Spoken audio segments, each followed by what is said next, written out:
Welcome, ladies and gentlemen, to another episode of the Demons and Disciples podcast, where we say here we like to face the dark and follow the light. Hosted by me, King Nubian, and presented to you by the illustrious group Men of Purpose. And we want to give them a big shout out and all the wonderful initiatives that they have throughout the city and surrounding areas. Let's get into tonight's topic, which is called accountability. What does it encompass?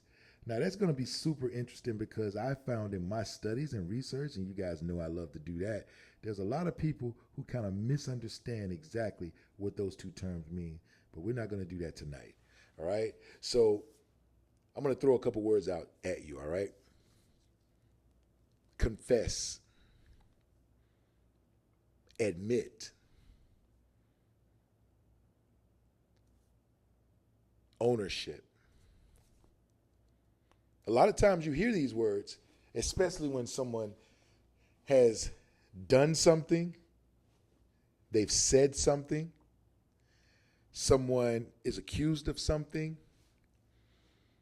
someone has basically said, hey, I'm going to admit to that thing. I'm going to confess to it. I'm going to take ownership of it. And when they do that, and they do, often people will do things like that, they'll take ownership. They automatically assume that somehow when they do that, that's taking accountability. I am telling you that is not the case because those are not the same things. Now, you can be guilty of something and confess to it. You can say, hey, I admit to doing that thing. I admit to saying that thing. I admit to perpetrating that behavior. But this is why I did it. I did it because I said that thing for this reason. You saw me doing this thing because of blank. Now you're not taking accountability. Because here's the difference. And I'll give you guys who don't know the meanings to these words just a encapsulated definition, right? I'm going to paraphrase, okay? When you confess to something, what you are saying is that, hey, I'm saying that I did that thing. You're admitting that you are going to own that, take ownership of it, right? Well, that's accountability. No, it's not. All of those words I just used, confess, admit, ownership, they kind of mean the same thing. Ownership can also mean that you are solely taking it. So if you take ownership, you don't get to suck anybody else in. You know that? You don't get to say, but I did it with them. Now you're still not even taking ownership. You're sharing ownership. When you take ownership, you're only talking about what you did. So if you did something with a bunch of people, let's say you committed a crime. And this is for all you snitches out there, all you 6ix9ines out there, all you rats. If I go out and commit a crime with you, and I commit a crime with Lil Bobby, and I commit a crime with Pocket Boy, and I commit a crime with Gigi, right? So that's 5 of us who committed the crime. And you get caught, and then you not only tell about what you did, you tell about what anybody else did. You didn't take ownership. Well, I did say what I did, but you say what somebody else did too. That's called snitching. That's called telling. That's called ratting. That's not taking ownership. Taking ownership, even if you know 4 other people were with you. They caught you for what you did, and you feel like you want to admit to what you did, then you admit to what you did. Man, we know somebody else was with you, Pocket Boy. We know they were with you. Hey, bro. Only thing I can tell you, shouty, it did what I did, folks. You know what I'm saying? I ain't punting, you know what I'm saying? I don't know about all that rest of that stuff. All I know, you say you caught me, you got me on camera, you got my fingerprints, you got 3 witnesses, it's on me. And y'all say y'all saw 4 other people, but hey, shout, you know what I'm saying? All I know, shouted, did right here, you know what I'm saying? I just gonna admit what I did. Who are those other people? You did it with somebody else. You didn't plan this. You not the mastermind. Hey, look here, shouted. I ain't no police officer. You feel me? I'm gonna take ownership. I'm gonna admit. I'm gonna confess to what I did. That's all I can do. I'm just gonna, hey, I did it, shouted. I did it, right? What a lot of y'all out there like to do is you like to confess. You like to admit that you did something. You like to own what you did. So the confessing and the admitting and the owning is all good once you do that. Then you want to throw somebody else in. Then you ain't just confessing for you. You ain't just admitting what you did, and you certainly not just taking ownership for you. You trying to rope somebody else in. That's not ownership, and it's certainly not accountability. We're going to get to accountability in a second, but it's certainly not accountability. I know some of y'all are going through y'all's dictionary because you have limited comprehension skills, because you don't understand not only the word that you're using, ownership, guilt, and confession, you don't even understand the words that make up the definition. So you, man, what the hell this dude talking about, man? He crazy, man. I knew he did the same thing, it's the same thing. It's not. But we're going to get to it. Slow your roll, Dumbo. I will educate you in just a few minutes. Shh, because you don't know what you're talking about. Here's another example of when you think you're taking accountability, but you are not. You're arguing with your significant other. You and your significant other are having a disagreement about something.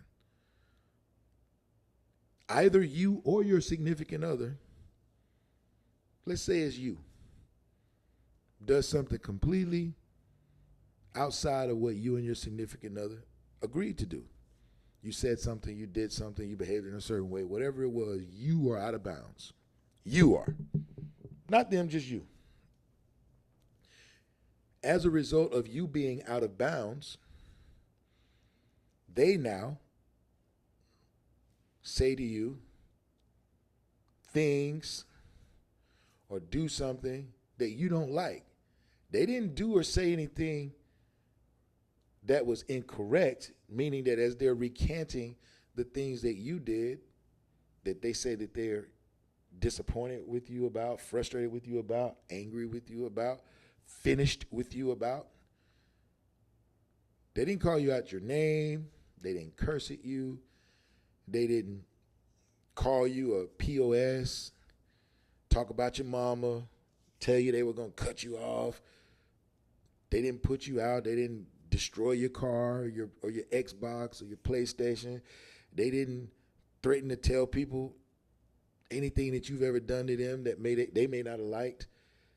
All they said was, hey, here are the things that you've done. Here are the things that is against what we said we were going to do for one another, to one another, regarding one another. And you did them, and I'm not happy about them. And you say, well, I mean, you right, but I don't like the way you talking to me. I mean, you right, I did do those things. I'm going to admit, I'm going to confess that I did that thing, those things. I behaved that way. I misrepresented us. But I don't like the fact that you're telling me in this way, in this place, at this time. So I'm going to take ownership of me being wrong, but I want you to take ownership of how you responded to me being wrong. What? That's not being accountable. Now, we're going to talk about that in a minute. Oh, hell no, girl. Now, what he trying to do, he just trying to make excuses for all the stuff that men's be doing. Let's put an S on men. Men's be doing.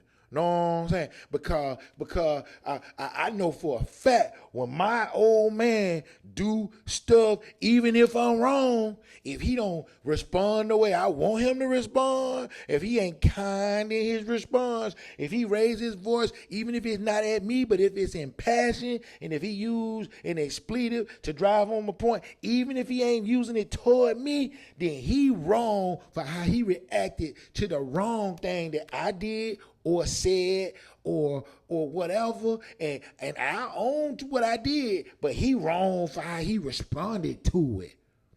Yeah, girl,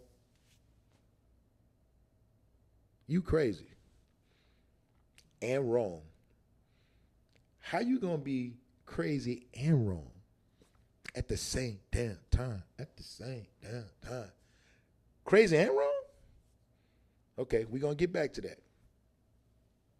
Pen. We'll get back to it. I'll offer another example.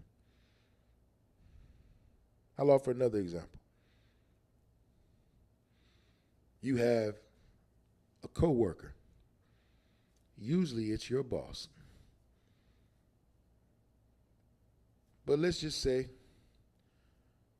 no, it's gonna be. Let's use your boss because this probably happens more often than the coworker thing. Your boss comes to you and tells you, "Hey, I'm gonna write you up because you came in late, because you left early, because you operated outside procedural guidelines, whatever. You talked to a customer crazy. Your uniform's out of order. You parked in the wrong spot. You whatever. You didn't do a test on time. You didn't pass this required test on time. You took vacation time without reporting it or without asking for permission. Or you took it even after we told you no after you asked for permission. I mean, I did that. I ain't gonna lie. I did that. But shoot, it's my first time. You ain't gonna write me up or nothing. You just gonna send me home. Shoot, it's my job. It's what I do for a living. I mean, I ain't got time to be in the street. You know what I mean? Just because I made a mistake. I just made a mistake. I mean, dang. I just made a mistake. I mean, I did it, but damn. I just made a mistake. You just gonna write me up? I mean, you gonna suspend me?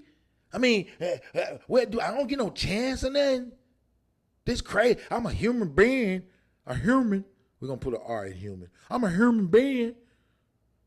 I don't get no chance to make no mistake. No mistake. We're going to put an I, 2 I's in mistake. Mistake. I don't get a chance to make no mistake. They crazy.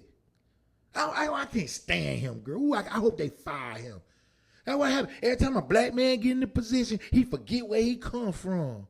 I mean, because I'm black and he black, he supposed to let me come in when I feel like it, whatever ever disciplining me. And even though I'm dead and wrong, he ain't got no business trying to tell me I'm suspended. He ain't got no business trying to write me up. He ain't got no business trying to get me fired just because I didn't obey the rules. Just because I didn't do what I was supposed to do because I left early, because I came late. Shoot, my baby was sick. My baby had to go to school because I'm the only person in the world who got a job and a baby. Ain't nobody else in this whole company got a baby that they got to take care of. Just me. It's just me. I'm the only person in the world who don't want to walk all the way from employee parking all the way to the building when it's hot outside, when it's cold outside, when it's raining outside. Just me. I'm the only person. I'm the only female. I'm the only person. Just me. And just because I talk crazy to that customer, because that customer talk crazy to me, I'm going to tell you something. Girl, I'm from the west side. You don't talk to me crazy. I slap somebody. I don't care if it's a multi-billion-dollar company and he make $200,000 a year. Hey, I'm new here, and if somebody say something crazy to me, I'm going to slap him or I'm going to threaten him. And I mean, that's the first time I did it. It ain't like I really hit the bee. It ain't like I really hit her. I just said I was going to hit her. You going to send me home for that? That's crazy. Oh, I can't stand him, girl. But Keisha, did you do it? I mean, I did it. I took ownership. I took accountability for it. But he ain't crap. I can't stand him. You didn't take accountability for anything, Keisha. You didn't take accountability for anything. You admitted that you did it. You raised your hand and confessed guilt, but you didn't take ownership because you tried to rope somebody else in. You made a bunch of excuses, and you certainly didn't take accountability. We're going to get to that in a second. Let's do one more. This is not accountability. Yes, my name is Miss Williams, and I am here, actually, Dr. Williams, yes, yes. I am here to talk about my son, Dante. Yes, yes, ma'am. Is the principal in? Oh, you're the principal? Okay. Mr. Rucker? Oh, Dr. Rucker. Dr. Rucker, okay. You want to be called doctor. Even though I just wanted to be called doctor, but you want to be called doctor? Whatever. Okay, Dr. Rucker. Did you suspend Dante? Go in your office? I don't know why we have to go in your office. I mean, we'll go in there, but it's nothing's going to change. I'm going to say what I want to say. Okay, yeah, I'll have a seat.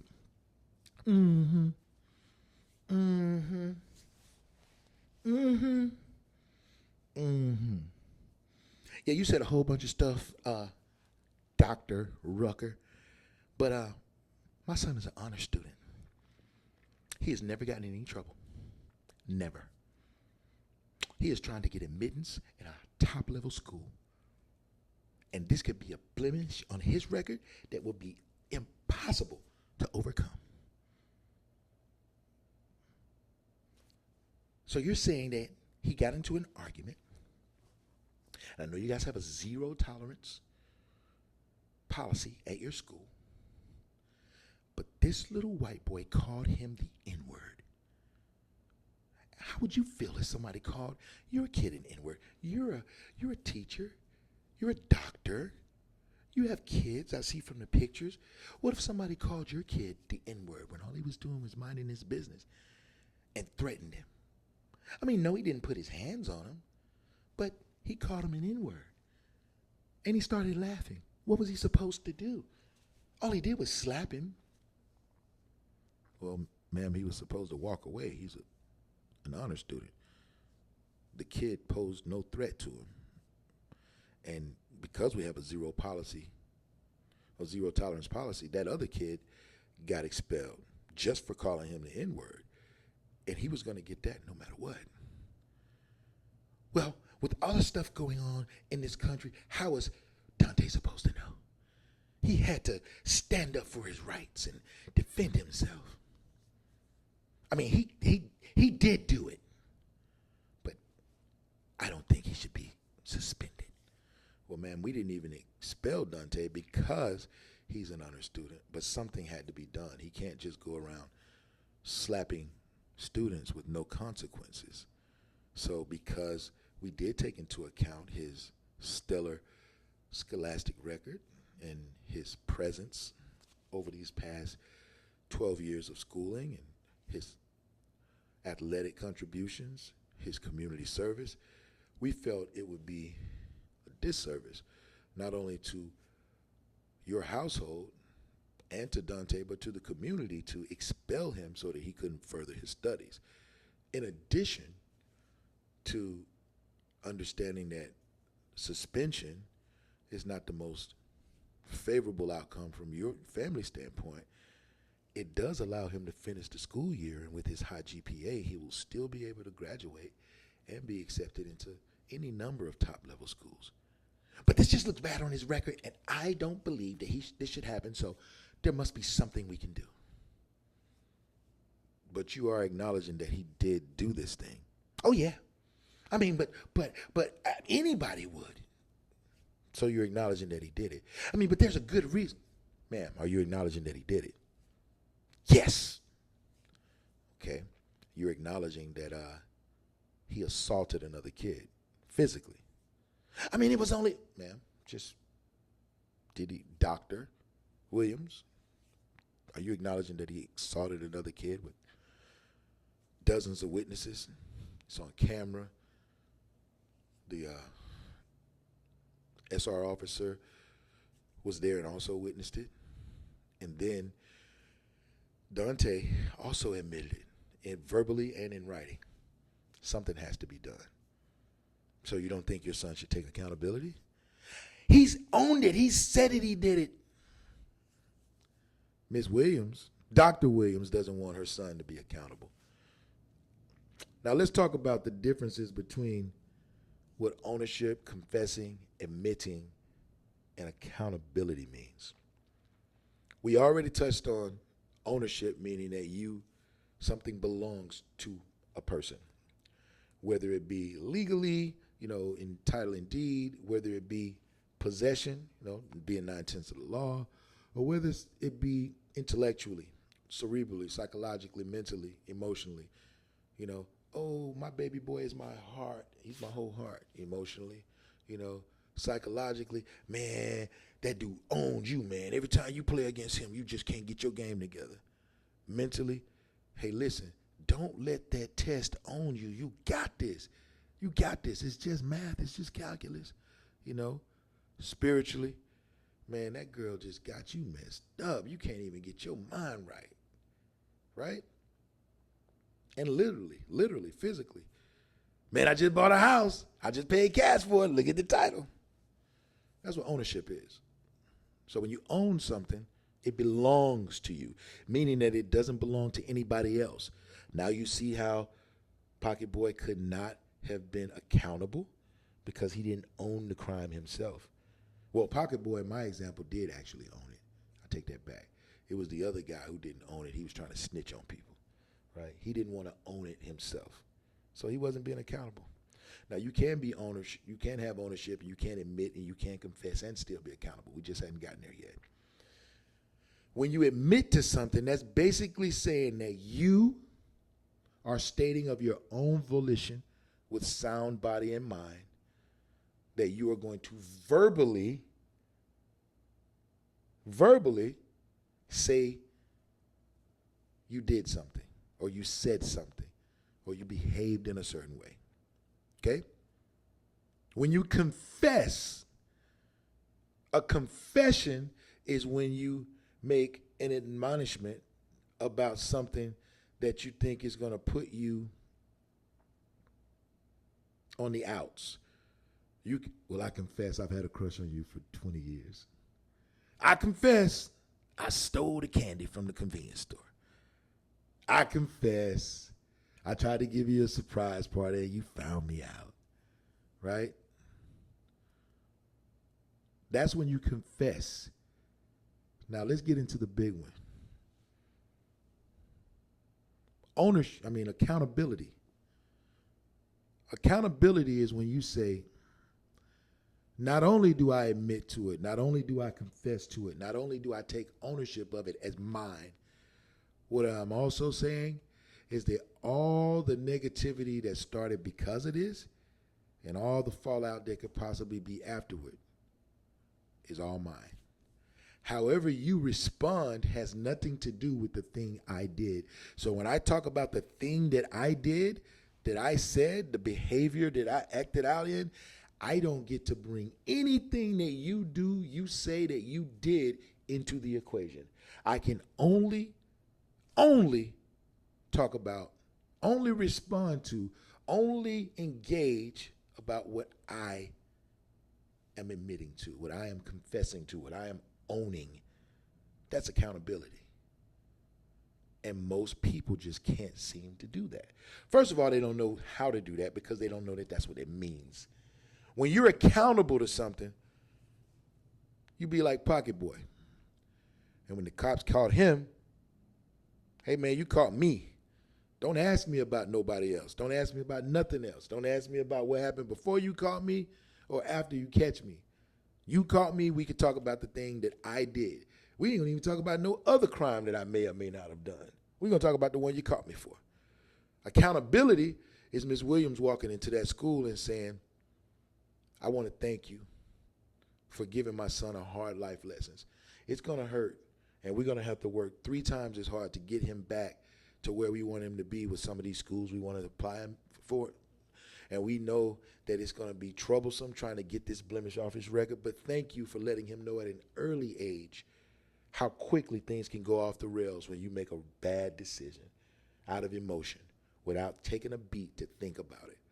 Because as much as no black kid in America wants to be called the N-word by some white kid especially, who's intentionally using it to belittle him and to bait him into a confrontation, it's only going to go wrong.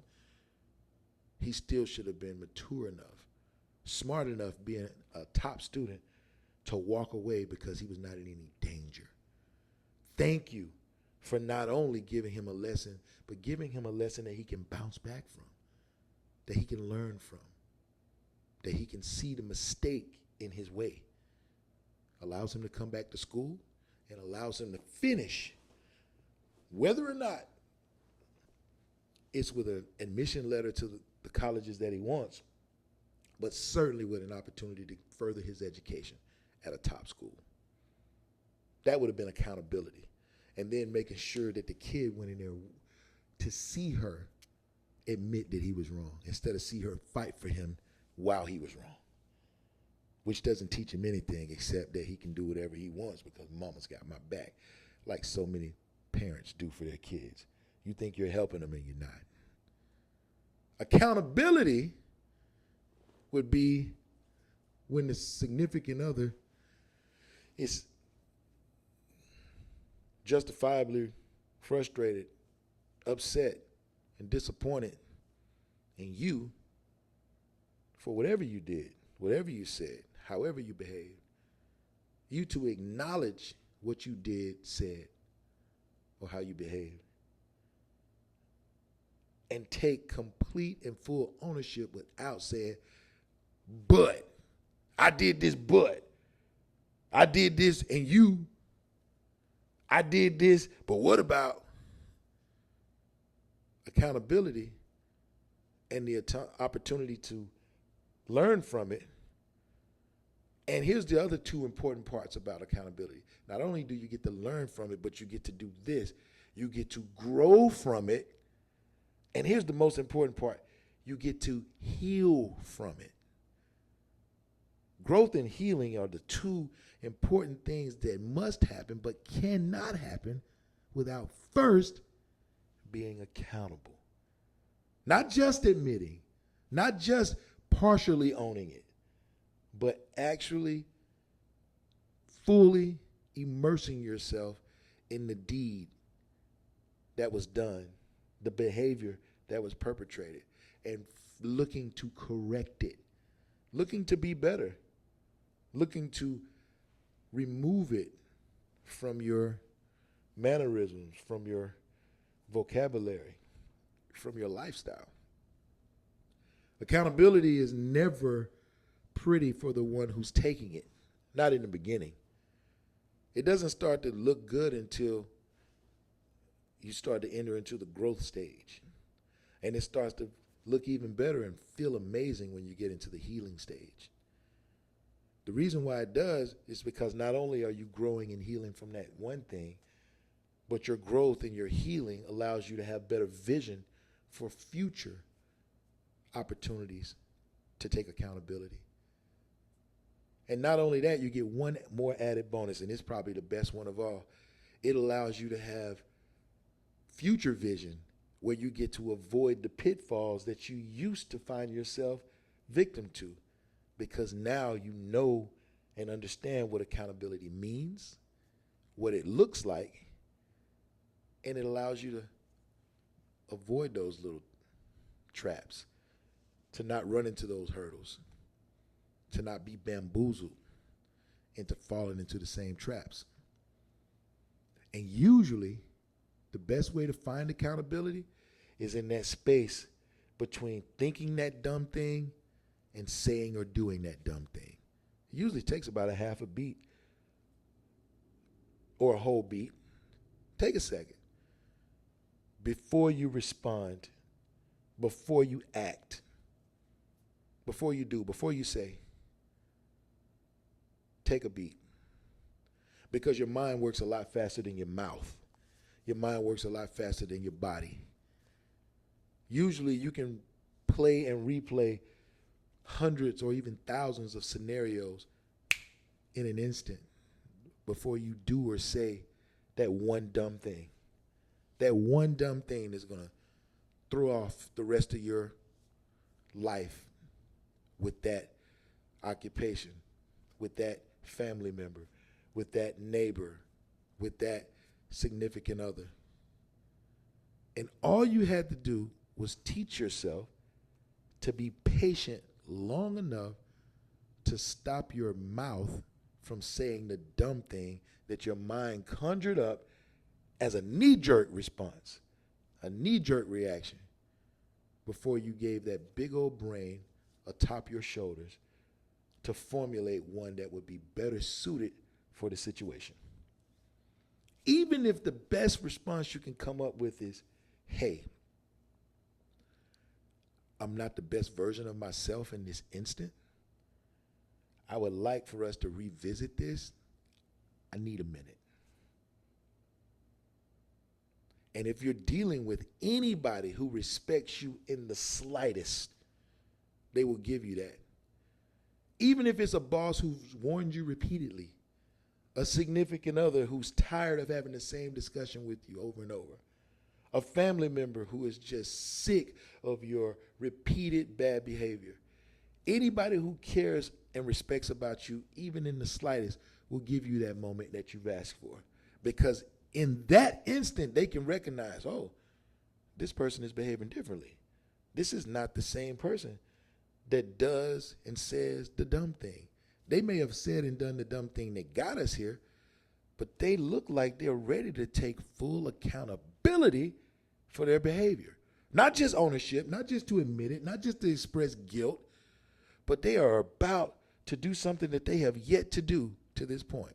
And that's actually say, not only I did that thing, not only I confess to that thing, not only I own that thing, but I am ready to only discuss my role and my role only.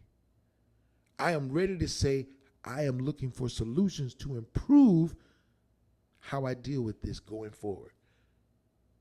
And if you like, I would solicit your assistance in doing so. Not, yeah, I'm wrong, but you can't talk to me like that. Not, I did that thing, but shoot, I only did it because. Not, I only act this way because you make me. No, you're not accountable. You're a person who's looking to excuse your bad behavior.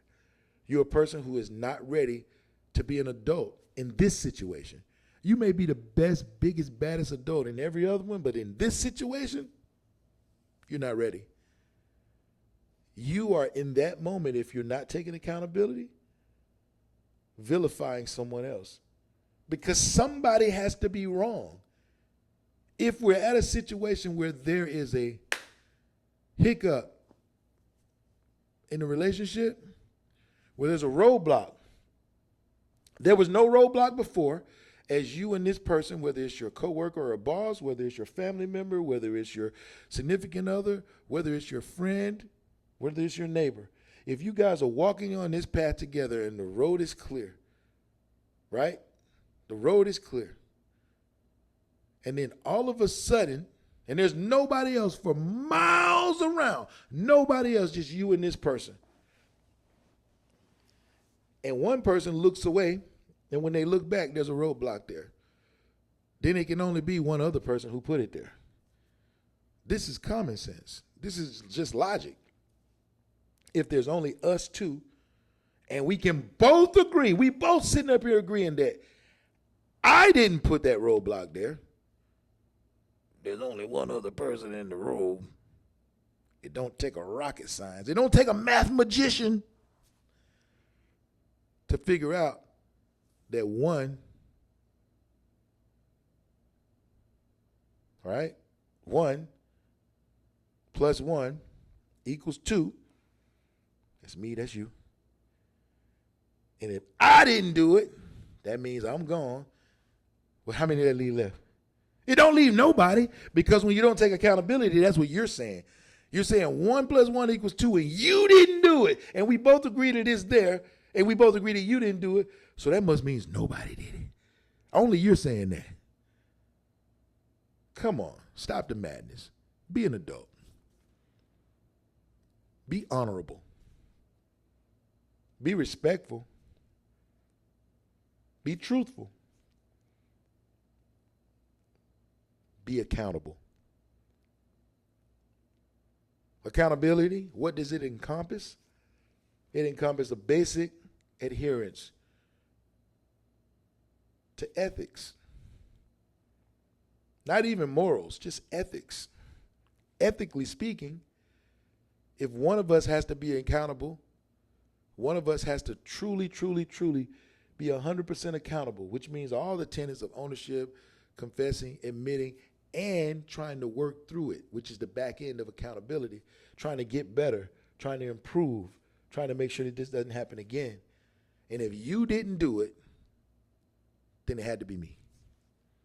If you didn't do it, and there's only two of us, it had to be me. Now, maybe I didn't know because I've never been taught what accountability really is.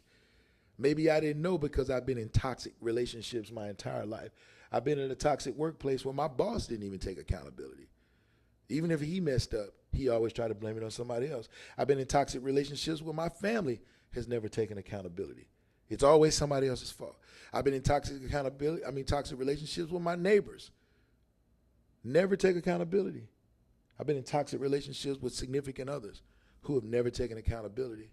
So I don't know how to do it, but that can't always be your excuse, because at some point, somebody has to be man or woman enough to say, let me take a look at me. If I've been in all these relationships where accountability is a problem, the one common denominator that I know for a fact is present is me. Now, it may be that off chance I may be the lottery person that has never been wrong in all these situations, but let me just take a look at me. I can't continue to say, I know who I am, I ain't never gonna change. Let's have a real live conversation with whomever I'm having this disagreement with, and let's find out if I'm at fault. And if I am, I really want to work on this, because who knows how many relationships I've destroyed up to this point. Who knows how many relationships that I could have still been in, how many jobs I still could have held down, how many family members I didn't have to go years without speaking to, how many neighbors I didn't have to move from or get them moved away by voting them out in the HOA, and how many significant others could I have stayed with, could I have settled down with because they really wanted to be with me, but I was so dead set on being contentious. Look that word up.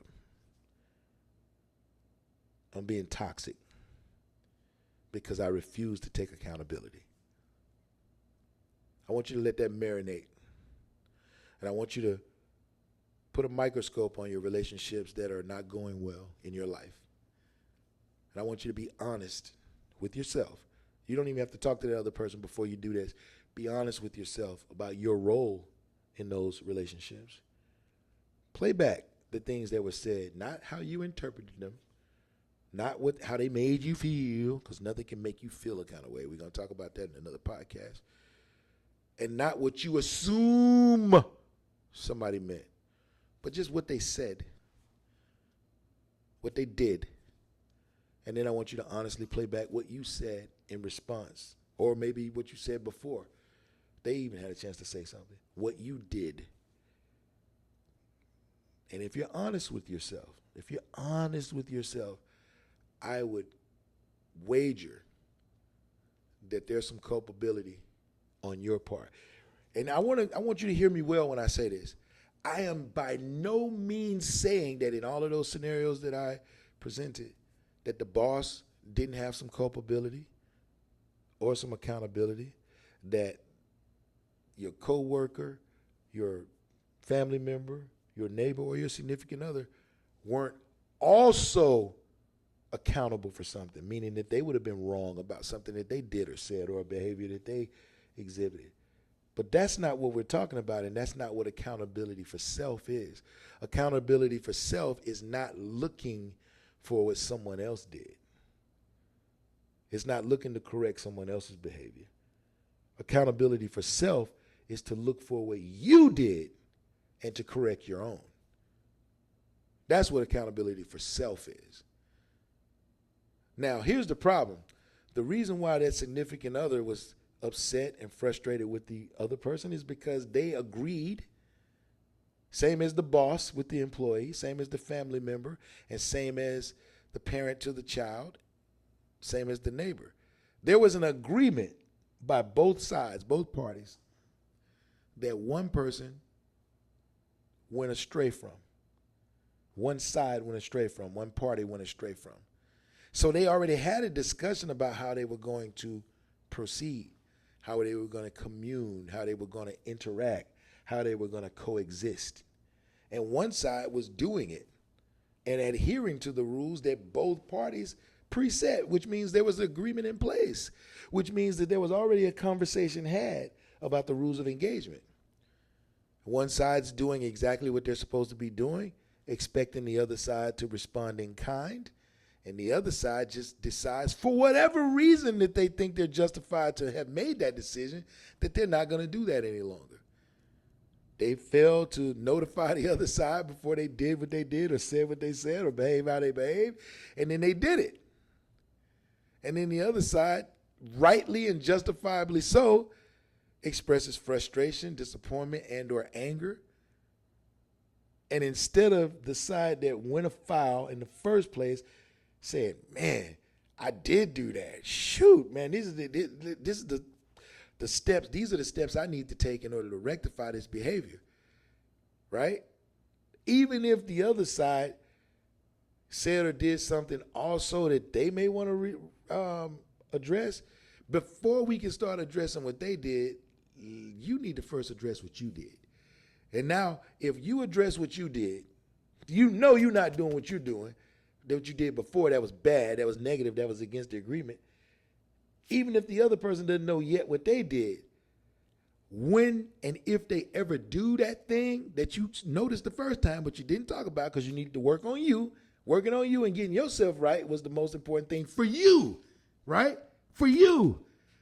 Hopefully they're doing the same thing for them, but on the off chance that they don't, when it comes back up, now you hold all the cards and you have already done your accountability journey. Now you can be upset, frustrated, disappointed, angry with them because now they've run afoul. And now you, because you ain't doing nothing wrong, now you get to say, this is why I'm upset, frustrated, disappointed, angry with you. And now they get a chance to do their accountability. That's what growth looks like. That's what relationships that want to last look like. That's what longevity looks like. That's what communication, ebb and flow, yin and yang, back and forth, ups and downs, highs and lows, day and night. That is the stuff of great lasting relationships. But nobody wants to take the first step and be the first one to be accountable. Because usually, assimilation breeds association. You have to first be the one to say, hey, not only am I going to admit, confess, and take ownership, I'm also going to be accountable. I'm going to be the example. I'm going to be the person that you can hold up and say, my coworker does this. My employee does this. My brother does this. My sister, my family member, my neighbor does this. My boo, my bae, my honey, my sugar, my spouse, my significant other, they do this. So if they were to ever, and I mean ever, express discontent with something I'm doing, I know for a fact that I need to take accountability because they've shown me, they've proved to me that they'll be the first to do it if I call them out. They'll be the first to not only admit, but to seek ways to improve and get better. So how dare I not do the same if I want to be with them, if I want to work here, if I want to still be this person's neighbor and be happy, if I want to still have a good relationship with my family member, if I still want to be this person's friend, if I still want to be this person's boo. How dare I not do what they've shown me that they're not afraid to do, that they know how to do, and painful though it may be, embarrassing though it may be, they'll do it because they think this that we have is worth it. They believe that I'm worth it. They respect me enough to do this. They respect themselves enough Hell, they respect us enough to do it. Accountability. Oh, it's a tough concept because it does take certain special people to do it. Everybody can't do it. Everybody doesn't do it. So when people see those who take accountability, they stand head and shoulders above everybody else. They sit higher. They walk prouder. They smell better. They're prettier, more handsome. They engulf a room. Who doesn't want to be around the kind of person who is selfless enough to say, I made a mistake. Can you help me with this? Thank you for bringing that to my attention. I appreciate you showing me that I wasn't doing something the right way. I wasn't doing what we agreed to do. I wasn't behaving in a way that represents us. I said something that was outside of the way we said we were going to communicate. Who doesn't want to be around a person like that? Who doesn't want to follow a person like that? Who doesn't feel confident in that person's presence, in that person's presence alone, to do the same thing when opportunity presents itself for them to grow, for them to heal? Because that's a safe space. That's a person that gives you a safe space. If you feel intimidated by that person, if you feel ostracized by that person, if you feel vilified by that person, two things have transpired. Number one, you don't trust or respect that person enough to even continue a relationship with them. So if it's a job, quit. If it's a neighbor, you or them move. If it's a family member, distance yourself. If it's your boo, break up. If you feel like them asking you to correct a behavior that is against what you both agreed to, you don't trust or respect that person. It doesn't matter how they tell you. If you're wrong, you're wrong. I'm not saying a person should yell at you or curse at you, but if they do and you're wrong, why are your feelings hurt? You are wrong. Do you think that somebody who gets shot cares if you shoot them like this? Pew. Or if you shoot them like this, yeah, mofo. They still got shot. Who cares how they got shot? They got shot. So do you think I go up and shoot somebody like this? Hey, man, you was sleeping with my girl? That's some disrespectful stuff I just can't abide by. I'm going to shoot you and take you out. Pew. And I shoot them in the rib. They going to say, man, I sure appreciate you the way you shot me, man. Because you could have shot me like this. You could have did O-Dog style. You could have did like, Boys in the Hood or Juice style. But you didn't do that, boy. You just shot me like this. I appreciate that, man. Even though I'm shot and I still got the same bullet in the same place and I'm still bleeding the same way and I'm going to get the same stitches and go through the same recovery plan, man, how you shot me, boy, that's all right there. Well, I would have been able to take it better had he not been so passionate in his response. I mean, he yelled at me, he cursed at me, and he told me that I was doing what we agreed to. Oh my God, I don't understand what's going on.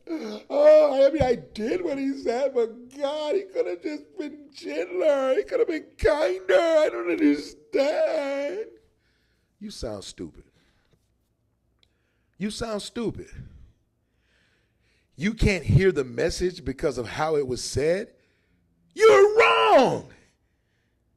It doesn't matter how they told you. It doesn't matter if your boss yells at you or tells you quietly. You still have been late 15 times in a row or one time. It doesn't matter. You're late. You stroll up in here 15 minutes after you're supposed to be here. Well, it was only 15 minutes. I mean, I was stuck in traffic. Is this your job? Does it say Bon Quisha at the top of this place? No, it does not. You are late. Let's deal with that. Take accountability for that. Now, if he talked crazy to you because you showed up and you 1 minute before you're supposed to be here, you're still on time, even though most people like myself think in our minds, if you're 15 minutes early, you on time. And if you're 14 minutes early, you late. But technically, you not late. So if he go off on you because you're supposed to be at work at 9 o'clock and you get there at 8:59, then he's dead wrong. But if you come in there at 9:01, if he tell you you late like this, or he say, God dang, Bonquisha, you late. You still late. How he told you does not change the fact that you are wrong. You violated the terms of your agreement. Why are you mad about how you got told that you wrong? It's the most insane thing I've ever heard in my life. Well, anyway, it's just how you talk to people. And you know, at the end of the day, it's just an excuse. Now, I want to be clear. I'm not an advocate for any man talking crazy to a woman. I'm not. I'm not an advocate for cursing people out. I'm not an advocate for bullying people. But I am an advocate for common sense. At the end of the day, if somebody cursed at you, if somebody yelled at you, if somebody did anything outside of putting their hands on you, you know, you will survive. So I don't know why your feelings got hurt and why you acting shy. You just a trifling girl who showed up working, you don't lie. And you will survive. You will survive. What you mad for? What you upset for? Don't be late. How about that? Try that on. I mean, I know it's a crazy idea. It's a novel concept. Don't be late. Show up on time. Get up earlier. Do whatever you need to do so that you don't have to put yourself in this position for somebody to either speak to you like this or yell at you. I was in the car business for 23 years. And when I first got in the car business in the early 2000s, it was nothing to go to a sales meeting and a sales manager or a general sales manager or a GM would not only yell and curse, and I'm talking about MF, SOBs, and you could get MF for parking a car in the wrong spot. You park the SUV by the sedans instead of parking it by the SUVs. You could be an MF. You could be an SOB with an ugly mama and a bow-legged dog that got a broken hip. You could be all of that. Mess around and miss a sale, like miss a call of a customer who was trying to buy a car that night, and we miss a bonus by that one car. They'll throw a computer at you. And this is no lie. I'm not even exaggerating. They will throw a computer or a stapler or a phone at you, right? This was the culture. Every one of us made 6 figures or better a year. It was the business we were in. Every one of us understood that that was a part of the job. And at the end of the day, we were wrong. If you were the person who had the stapler thrown at you, if you were the person that got MF'd, if you were the person that they let you drive all the way to work and send you home because you showed up 3 minutes later, or your choices were 3 things. You could either do a song, meaning you had to sing a song, a couple verses from whatever song you want. You had to do a dance. It was usually something embarrassing, like the chicken dance or something like that. Or if you had no rhythm, they make you suffer through the electric slide. Or you had to tell a joke, and the joke had to be funny. And if you, they would always find whatever your weakness was. If you was a Christian, it had to have cuss words in it. If you was super religious, it had to have cuss words in it. If you was super shy, it had to be about sex. I loved those days. I loved those times because, first of all, if you're trying to sell anything, especially cars, you got to have a thick, tough skin. Can't be shy. You got to be an alpha type. Otherwise, you're not going to survive. These people nowadays who call themselves salespeople who get paid by the car, $200 by the car, or they got a little salary. I get paid $600 a week to sell cars. I work at CarMax, and we do financing there. You ain't no damn car salesman. You are an order taker. You work at Toyota selling cars, and you sell 30 cars a month at $100 a car. You ain't that. Listen, I do good math. That's $3,000. You ain't making no money. I worked in a business where you could sell 8 cars and make $20,000 based off your ability to make profit. But anyway, we'll get into that in another podcast I have called BCM Car Speaker. But my point in saying all of that is that it didn't matter what the boss said when you were wrong. Because that same boss, you were happy when he called you an MF in the good way and put $3,000 cash and fists in your hand for selling 3 cars on a Saturday when we needed to hit 40, and your 3 cars put us at 42. And we just made $150,000 for the store, and they gave you a piece of it. Gosh dang on MF Nubian, you the baddest MF in this mother. Here you go.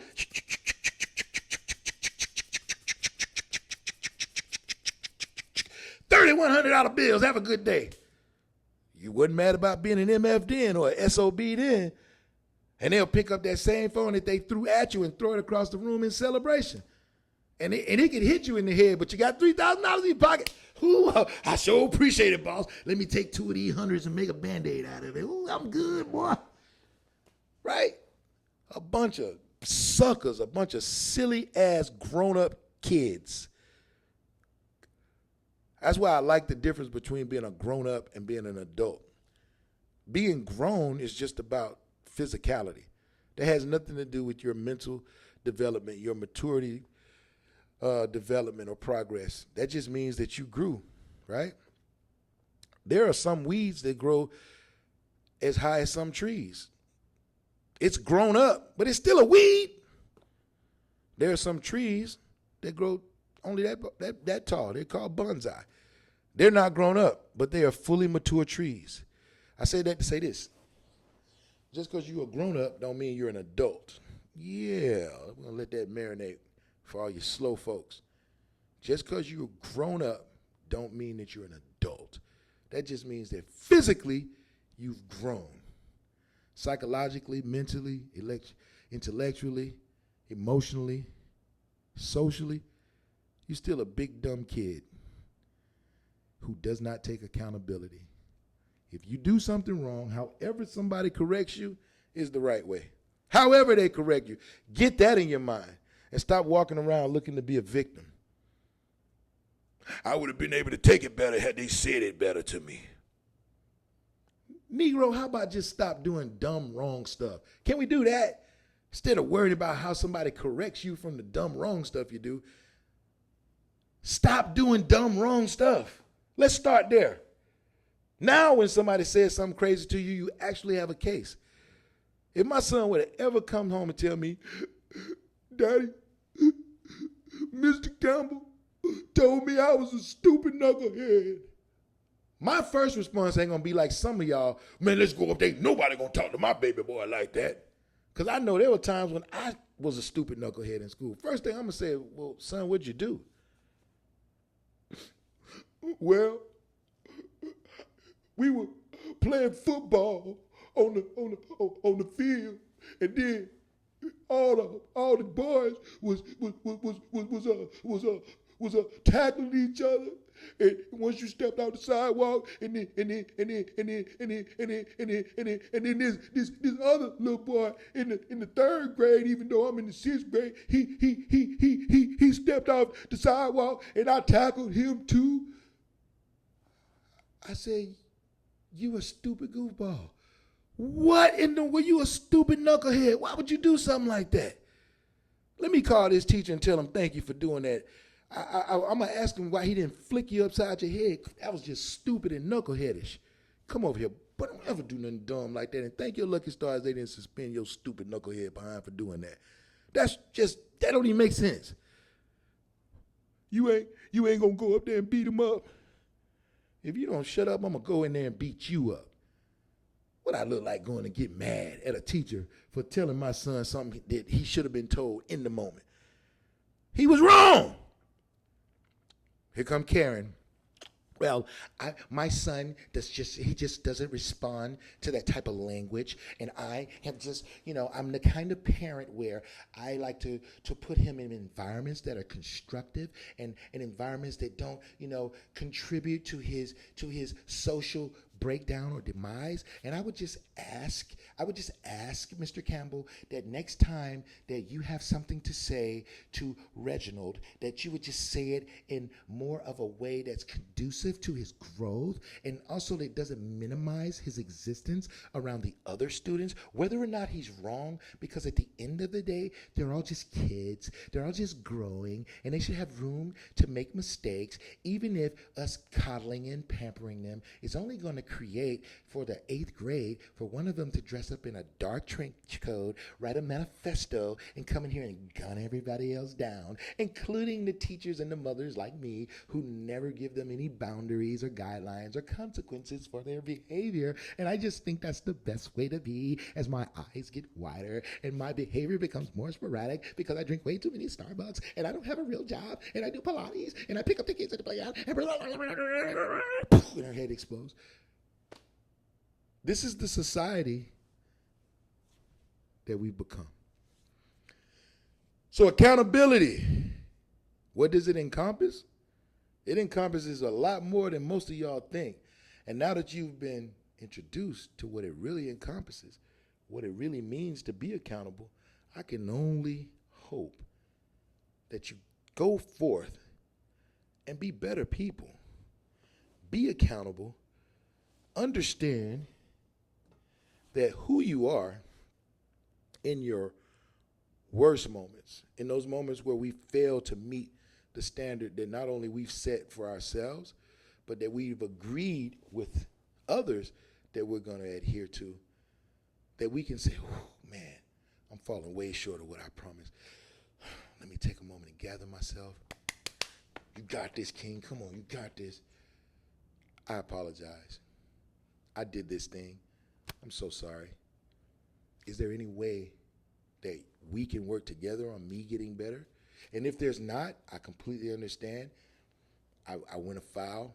Whatever consequences I have to face, I'll face them, even if you don't want me to face them. With you, job, you want to fire me, I get it. You want some distance from me, family member, I get it. Neighbor, you want to vote me out at the HOA, I understand. Significant other, you no longer want to be my significant other, I get it. Regardless as to what the consequences are, I need to own this. I need to take accountability. I need to work through it to get better. And I need to grow. And I need to heal. Thank you for bringing this to my attention. With that, I am going to tell you guys what a pleasure it's been, once again, having this time with you, talking with you, and telling you just how much we appreciate everything that you guys have done. I'm going to ask that you tune in to us next time. Tell you that you guys are the best thing that ever happened to Demons and Disciples. And guys, I'll sign off at this point, and I look forward to talking to you soon. Have a fantastic day.